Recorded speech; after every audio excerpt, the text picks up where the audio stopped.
My name's Aaron, welcome back to my channel. How are you? I'm fantastic.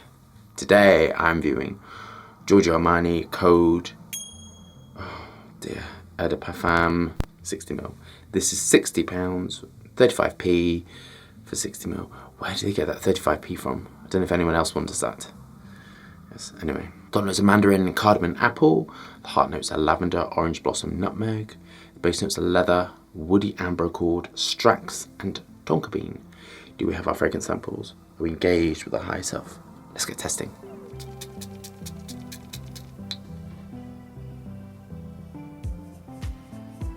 So this is a blue fragrance, so they're using dihydromercenol.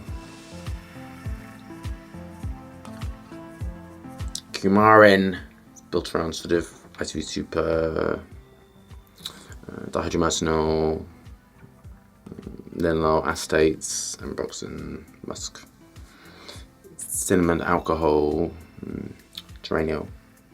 So if you're going to do a fragrance massively of aroma chemicals, this is how to do it. Feels a bit like painting by numbers. So this to me feels like a computer program printed this out, and then a perfumer would have finessed it.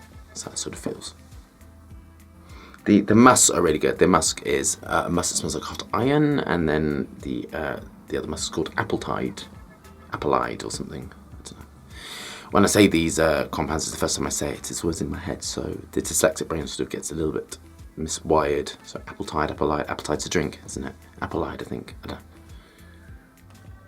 The leather accord is made up of one aroma chemical beginning with S that gives a leathery feel to it, but it is not over-dominant in leather, so it's very, very trace amounts. Tonka bean is the coumarin. Ambery notes is the sort of the amber family. It's very nice. I really like this. I think that a really classic way to build stuff is with the ionones, the lemon, the wood mask. It's just so classic to build a fragrance, a man's fragrance like this. So this smells undoubtedly masculine, very stable. On to my final thoughts. This is a problem. I'm coming after Nasamato and then after Kerosene, which are two phenomenal, creative, different, exciting, art-led, and this is built for money and cost. I try and go through my marks. Sometimes if I go through with my marks, it sort of helps me to break down the fragrance a little bit more. Technique is brilliant, super, super safe. Has all the regulatory paperwork, been through all the testing, brilliant technical perfuming, 4 to 4. The mark, I think, is really worth the money actually. And for you guys out there that are maybe can't afford fragrances that are up in the hundreds, I would maybe save up a little bit more and wear a fragrance. Something like this. When you go above £50, you generally have a lot of fixatives and musks in it, which means that it performs a lot longer. I did some reviews, I can't remember, a few weeks ago, which were cheaper ones, and I noticed that where they lack is the performance. So for this, you could apply it once, twice a day, and actually what you're going to get is you're going to get something that lasts a lot longer than the cheaper formulations, which you have to apply a lot. And so that's the sort of pay if you get. Do you want to sort of save up a little bit more and get something that lasts, is a bit more interesting, a bit more sweeter? Or do you want something which you pay much less for and it's built much more simply and it's gone in an hour? That's the sort of how I would recommend stuff. As a perfumer, I think this is really, really good. And I actually really like it. And I think it's brilliant to build things massively on aroma chemicals. To me, this is quite interesting because it feels like a Chapre mixed with a Oriental mixed with a Gourmand. It's sort of moving. And Chapre are, if you imagine walking around an island, I always imagine Chapre fragrances like you are on an Italian island and you're picking up mosses and picking bergamot and freshly squeezing it and woods and all the things that you would sort of find. That's sort of like how I feel about Chapre fragrance, if you imagine that. And then Orientals built specifically with sort of the musks and the patchoulis and the very heavy, dense, and there's ways and compounds that you use specifically for that. White floral notes are massively used in that.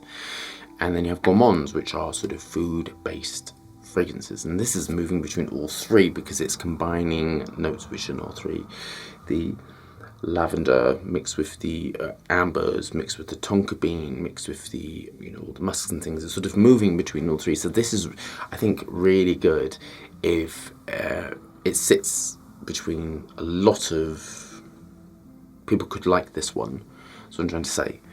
So if you like gourmands, you would love this. If you like fresh and clean and sharp, you would like this because it's a shipwreck. And then if you love sort of darkness and oriental, this sort of patchouli whipping through this, you would love this because of the way the compounds, the white floral notes in this are really, really, really well done.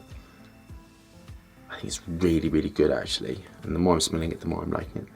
The reason I'm liking it is because the patchouli, the vanilla and the cinnamon alcohol, they are one of my 3 favourite things that I really love, and benzoin and all that sort of stuff. And this is in this. And I actually, I would never apply it neat to my skin, but sometimes I love cinnamon alcohol. And that one is solid at room temperature. It's like a crystalline, you have to heat it up to use it. And that I actually really love smelling. It's one of my most favourite compounds actually. Yes, I think this is the difference between, I was thinking the other day, like a perfumer and somebody who hasn't had decades of experience dealing with raw materials. In the factory, I'll take raw materials, single raw materials, the acetates and aldehydes, and I go over to the lads. This is when I'm making them, and I'll sort of go, oh, smell this. This is nice, isn't it? And they haven't got the same sort of excitement around a single raw material. I love some single raw materials, and so that's, I think, where the marks go really high, because I love working with them, and I can identify them in this. This is built on sort of heavy dense sandalwood. This is going to last. So this is going to give you a long lasting fragrance and a lot of projection. Galaxolide is the musk in this. So this is really, really fabulous, and I really, really like it actually. I think it's really well done, because to make aroma chemicals, this amount of aroma chemicals smell natural is incredibly, incredibly difficult. Neon I really struggled to say, and it's really hard. So yeah, my marks are going to be quite high with this one because I actually really like it. And as I said, if I didn't have my own range, this one I think I would get. So marks a 9 out of 10. How would I improve upon it?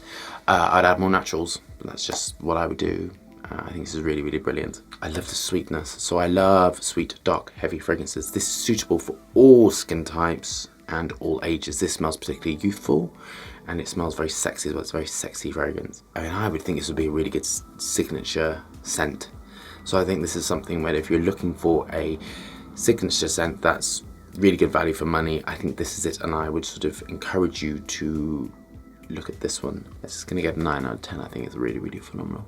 Love it. And yes, there we go. So I hope you love that review. Thumbs up and subscribe for more frantic dancing hands, excited uniqueness, and lots and lots of reviews.